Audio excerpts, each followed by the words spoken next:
Sunday, October 19th, 1986. And this is Jane Conant on tape. Secret.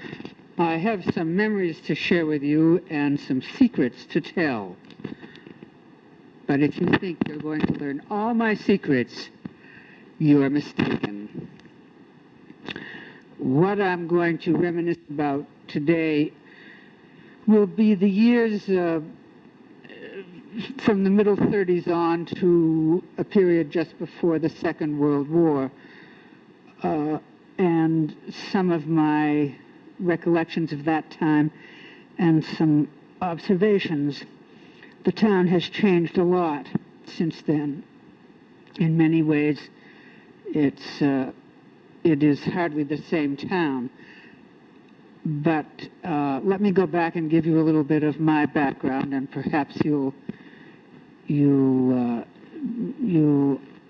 be better equipped to understand the kinds of observations I'll be making.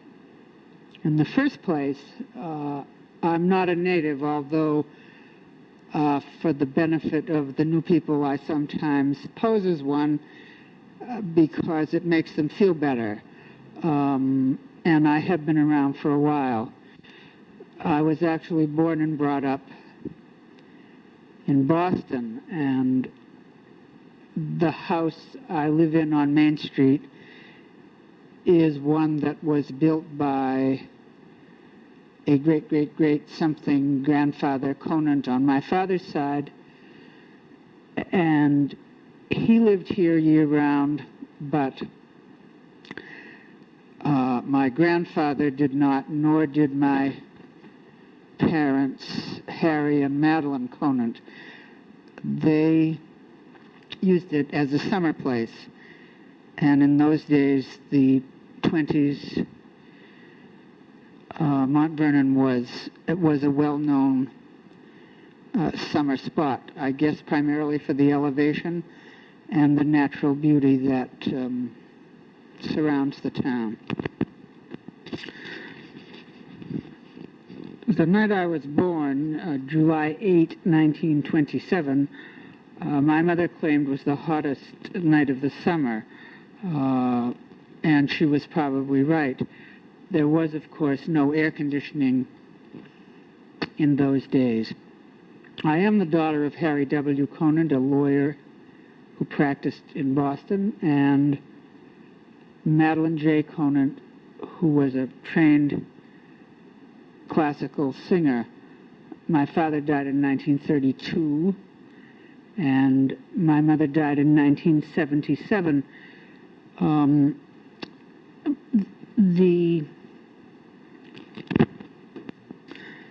As you may recall, in 1929, the great stock market crash occurred, and the country fell into a depression that lasted, I suppose, until the economy changed at the time of the Second World War. In any event, my father had invested unwisely and lost money in the stock market crash. My mother, who had not worked except as a concertizing musician, had to find work, and it was not easy in 1932 and 3. She did sing with the WPA for a while, and in fact was offered a job in the chorus at the Metropolitan Opera in New York. The salary was $5 a week, and you paid for your own train ticket down and back.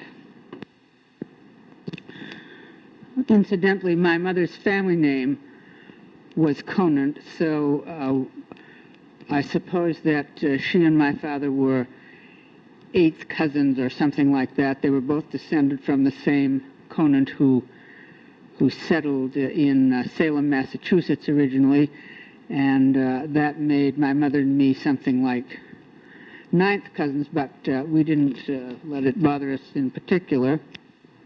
With the occasion of the stock market crash and my father's subsequent death, my life took on quite a different hue, shall we say. And that was true to a great extent, I think, in Mont Vernon, as far as it being a summer town. Of course, that had nothing to do with my father's death, but let me see if I can get myself out of this muddle. After my father died, my mother and I did not use this house as a summer house on a regular basis because my mother did not have the money to have a summer house and go stay in it without working. So we lived in Boston, and some summers I went to my grandmother's, my maternal grandmother's in Prescott, Maine, and other summers I stayed in Boston with my mother, and we made occasional trips to Mont Vernon.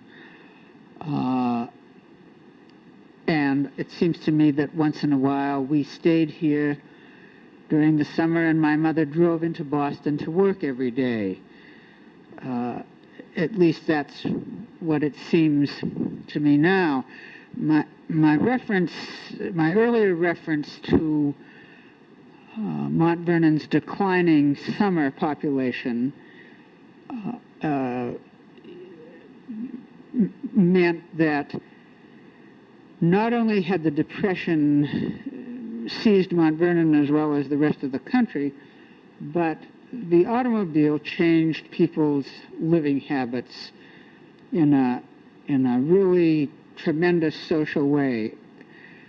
No longer did people go to a place for the summer or for 2 weeks or a month and stay there. They were mobilized and have been mobilized ever since. So we have become a nation in transit. And don't forget that when I was growing up here in the 30s, there were many families that had no car at all. A two-car family was a great rarity.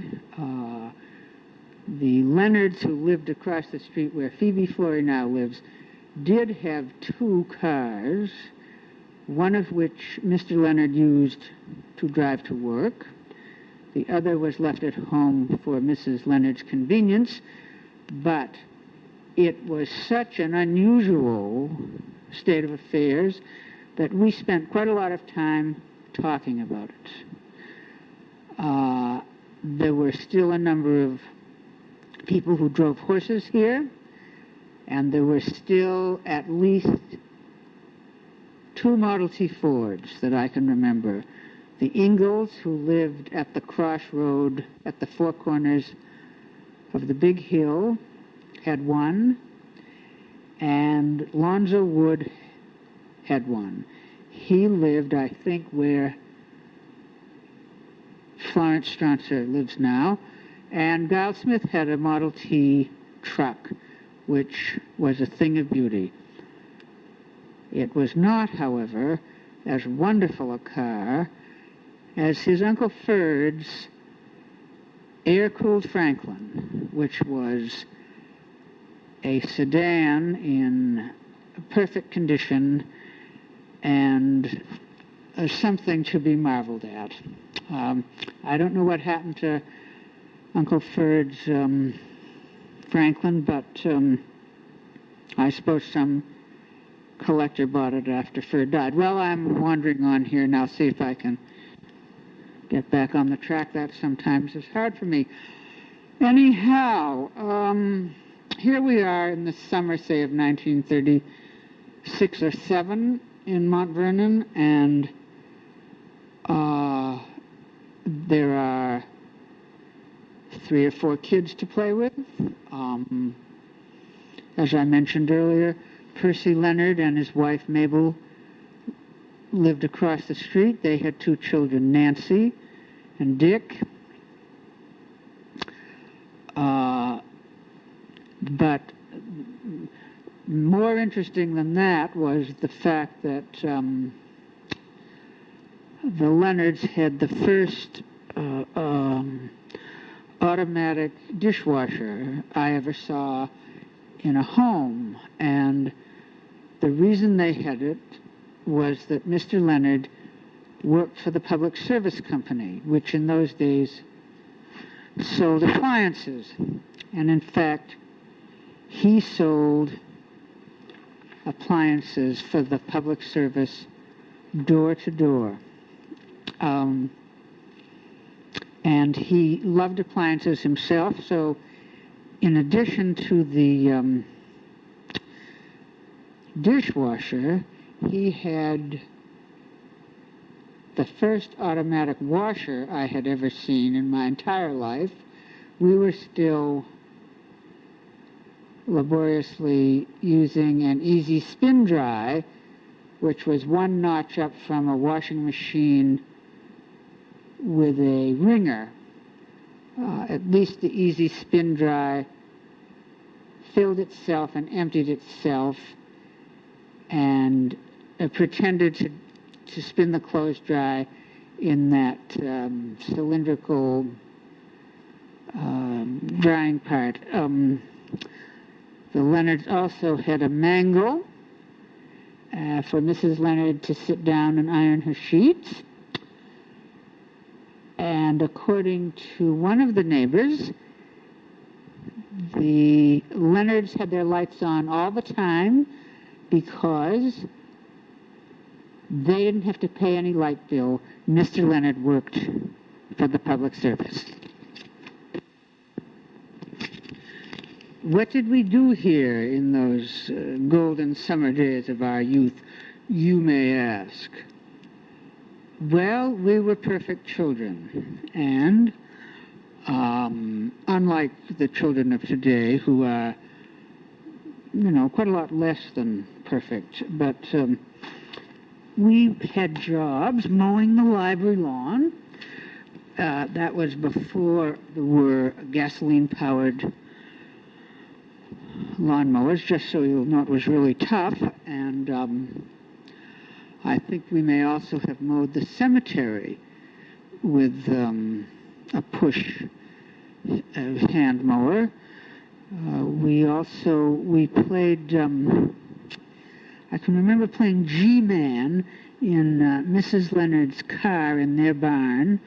And G-Men were very big at the time, and Public Enemy #1, and all that sort of thing. I've forgotten exactly what we were paid to mow the library lawn, but for other kinds of jobs, the hourly rate was 10 cents an hour. And so I could assume that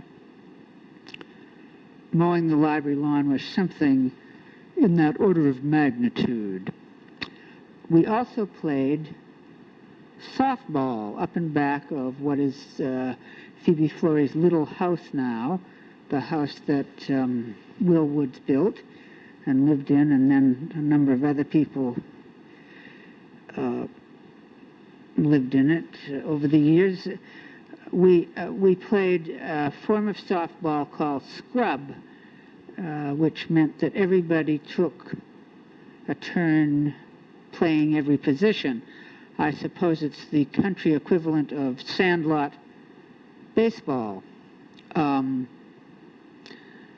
addition to the Leonards, there were a number of phonier children who lived in a house that's now gone, the house between the present Von Weber house and the Clegg house. And there were, I suppose, 4 phoniers.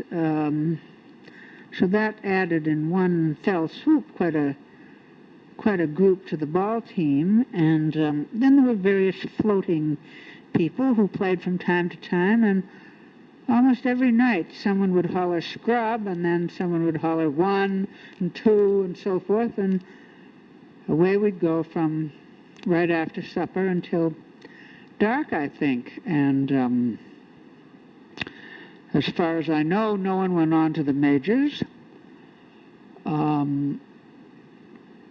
There was also a fellow who was quite interesting, who, by the name of Ben Hall, who was a trombone player, who lived over on Harwood Road in the Old Red Cape. The name of the people who live there now escapes me, but it was Mrs. Hall's house, his mother's house for years, and anyway, he had been an arranger and trombone player for Charlie Barnett, one of the big bands of the time, and he got sick and tired of crossing the country in the bus and playing one-night stands, so he decided to raise chickens in Mont Vernon. And so he did.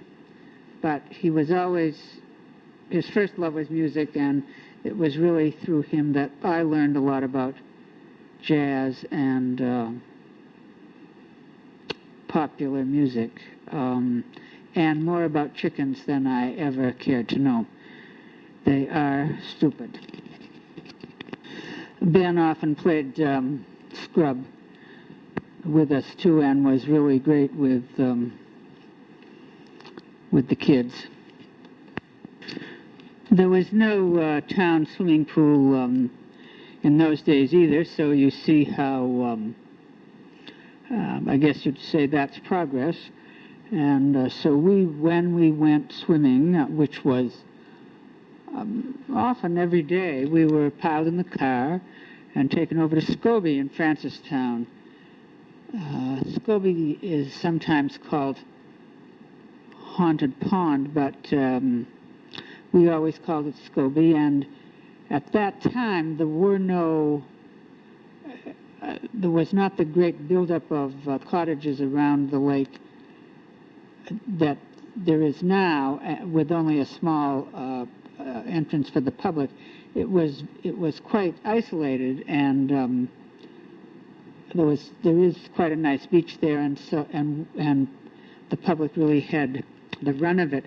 There was also a raft in the lake, which was blown away in the 1938 hurricane.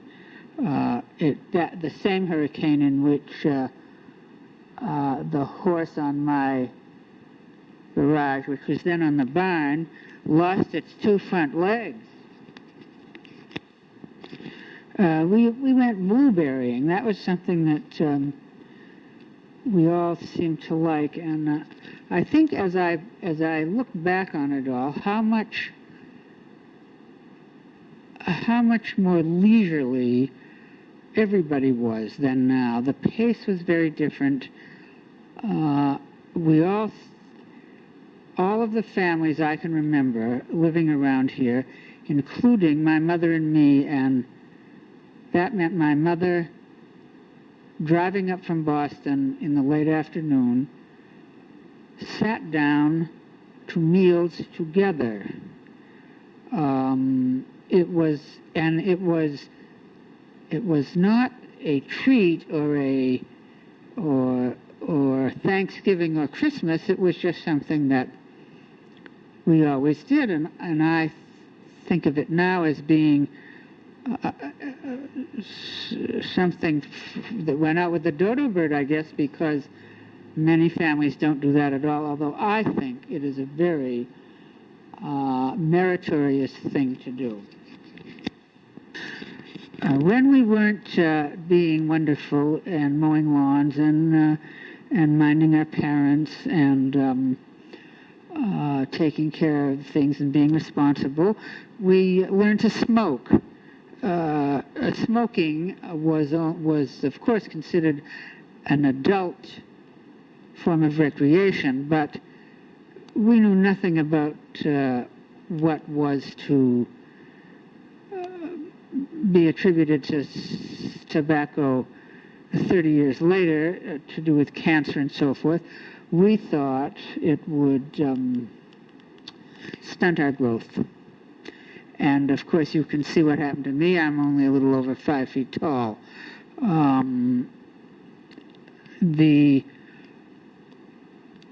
our parents raised hell about our smoking. They all smoked like fiends, but they didn't want their little darlings to smoke, and I can understand it. Who would want to see a 12-year-old, a little lunatic, smoking? Well, at any rate, I'll tell you, this is one of the secrets. Dickie Leonard, Nancy, and I, and probably Richard Depew, who lived at that time where the O'Neills live now, although his family lived in a couple other places in town, but I think that's where he was then. We were taken, or perhaps we asked for lessons from Giles Smith. That's W. Giles Smith, who now lives on at the corner of Blood Road Extension and Route 13. He was about 3 years older than we, and of course grown up. And he smoked in public and wherever he felt like smoking. So who could be a better teacher than such a person who had that experience and that sort of carefree attitude about smoking? And he was very willing to teach.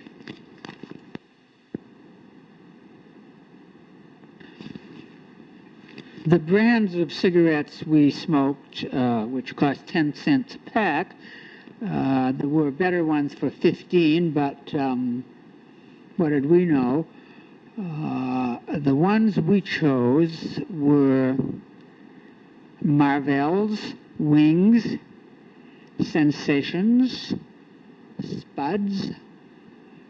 I'm sure there are others, but I can't think of them at the moment. Most of those brands have disappeared and been replaced by fancy filtered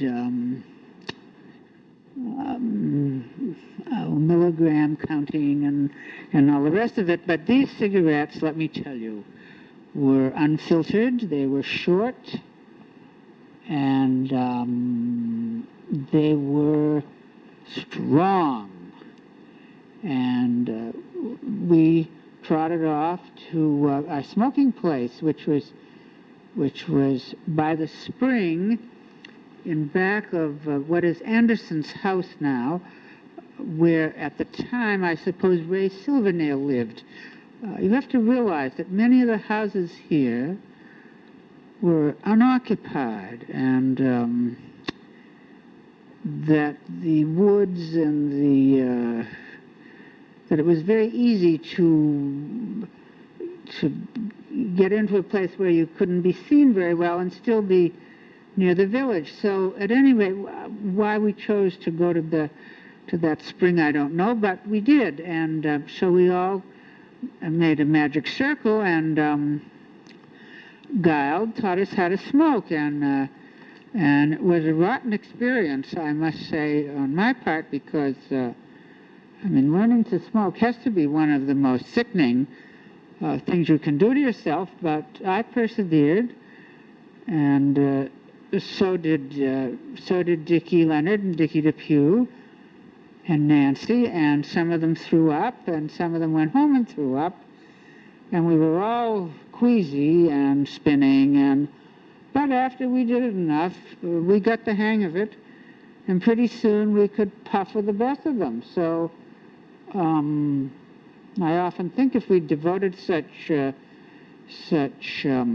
hard work and so forth to something more worthwhile, that we would all have been rich and famous, of course, by now. But that's the way of it, isn't it?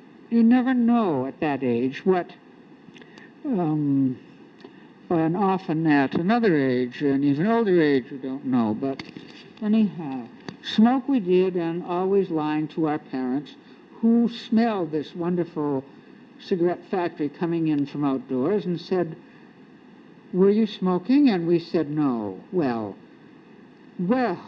said our parents, "Not smoking, eh? How come you stink, then, if you weren't smoking?" "Oh, stink? I mean, innocence abroad." That was in the same vein as breaking windows at the clubhouse.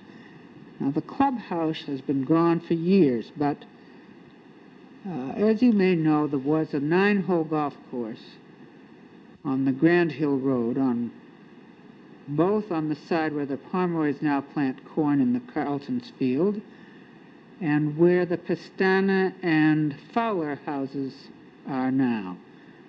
The clubhouse, which was an old colonial style building, was where approximately the Fowler house is today.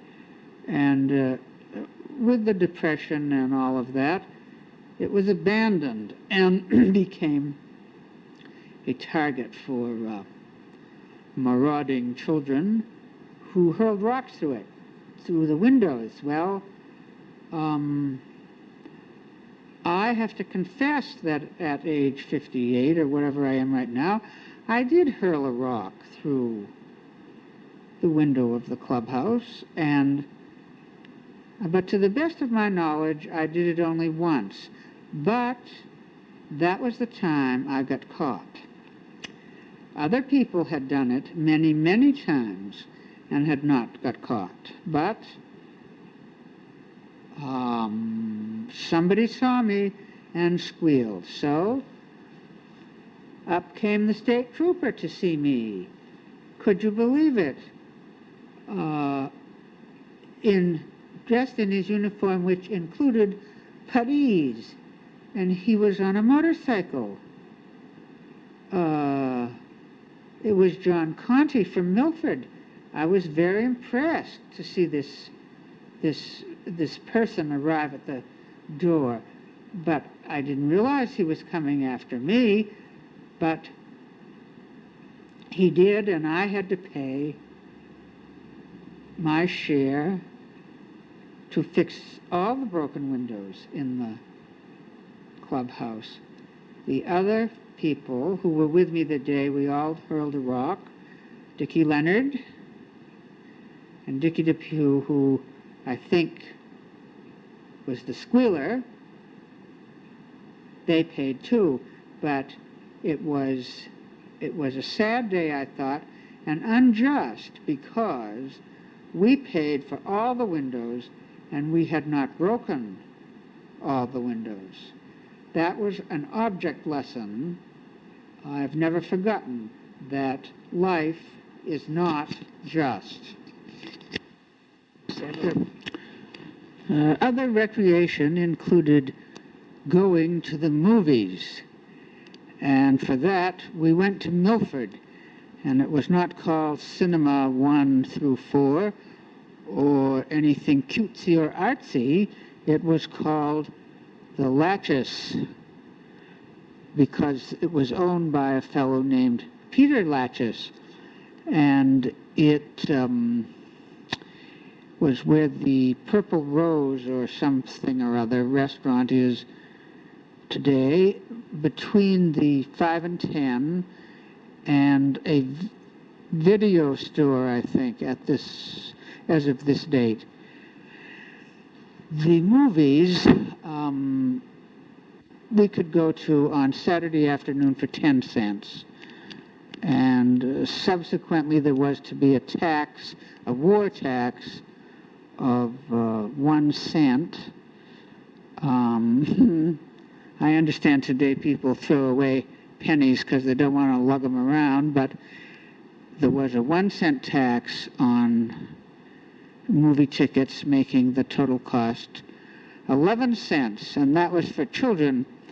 The adults paid 20 cents, and on a Sunday night, often there would be a line out in the street waiting to get into the Latches. But we'd go to the Saturday matinee, and we'd walk to Milford quite often, and sometimes somebody we knew would give us a ride, but quite often we'd walk all the way, or we'd ride our bicycles down, and then Percy Leonard would bring us up when he came home.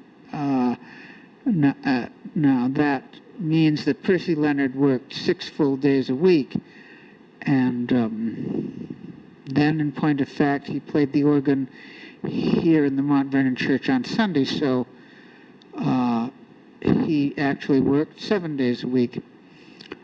The movies on Saturday afternoon consisted of a serial.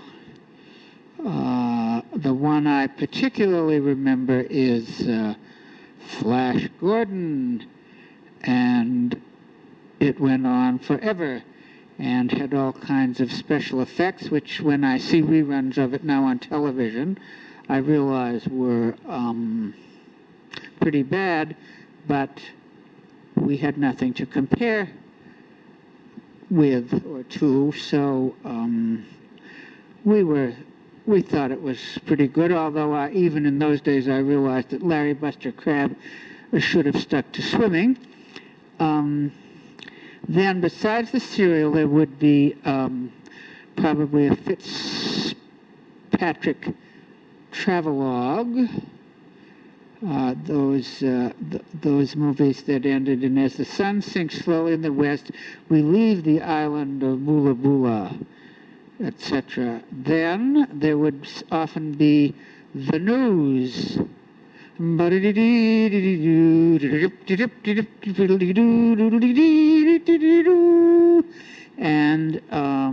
Pathé News. Keep in mind that there was no television. We did not have nightly news, news center, whoever, any of that stuff. You got news on the radio, but the news in the movies was really quite a treat. And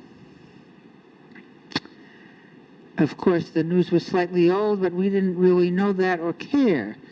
The immediacy of today's news was not important. We didn't know everything all the time and before it happened. Then on came the feature, which, let's see, I remember something called They Drive by Night, which was, I think, Humphrey Bogart. We saw Edward G. Robinson a lot in G-Men movies. We saw Anne Sheridan. We saw Jane Bryan. We saw John Garfield. We saw Martita Hunt. We saw some pretty lousy movies and some pretty good acting. And once in a while we saw a pretty good movie. I seem to recall a movie called Saturday's Children that was quite good. I love the movies still, and I still, in fact, like to go out to the movies, even though the price has become foolish. It's so high. But the movies in Milford was an adventure, and of course you could get popcorn and things, and the chairs were fairly comfortable. And we used to go upstairs in the balcony outside the projection booth and smoke. Well, so it was then we occasionally then also in Milford was Hayward's Ice Cream Stand, which was smaller than it is now and noted for its lovely ice cream, and they had 5 and 10 cent cones, and we'd go out there and have one. There was no place to eat in Milford except the diner, which is still the diner on the bridge, the Milford Inn, which is where approximately where Bolter's drugstore is now, and a restaurant over near Milford Travel called Philbrick's. And I don't think there were any other places to eat around Milford. I don't seem to remember anything about that. But speaking of entertainment, which perhaps we were, I do. You might like to know about Radioland, and what was, and how we all listened to the radio. My hunch is that my mother thought the radio was kind of common, but so we didn't have one until much later in the, or until somewhat later. I seem to remember that we got a radio around 1933 or 4, which was, I guess, later than some other people. But at any rate, we could listen to, there were a lot of programs on for children. I have no idea what the quality was, but they were serials, and there was Little Orphan Annie, and there was The Singing Lady, and there was Jack Armstrong, and these were on in the late afternoon, and I don't seem to remember that they were bad things at all. They were certainly not lecherous or violent as so much of the serial material is today, but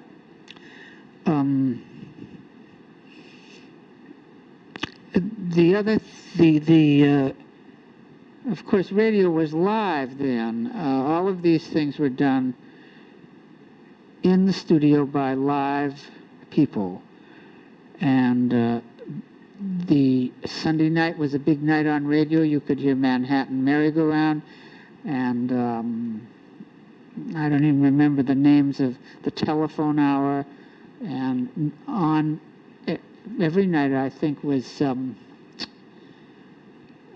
Easy Aces and Mr. Keene, Tracer of Lost Persons, and The Shadow was on Sunday night, and the radio is a wonderful medium for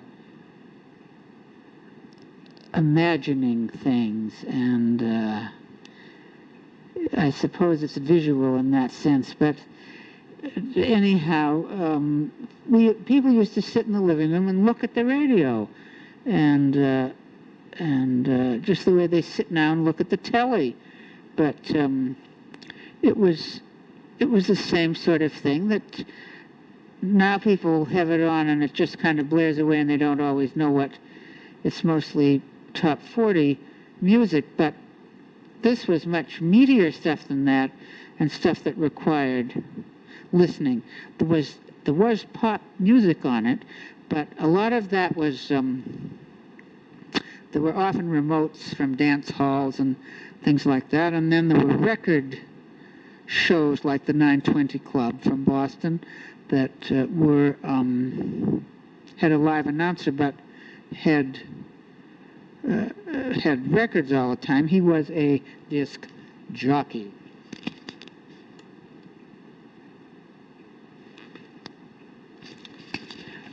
I also want to mention the store here in Mont Vernon, which the store, I guess, has been here forever, and it's always been called the store. Someday someone will put up a sign on it that says the store.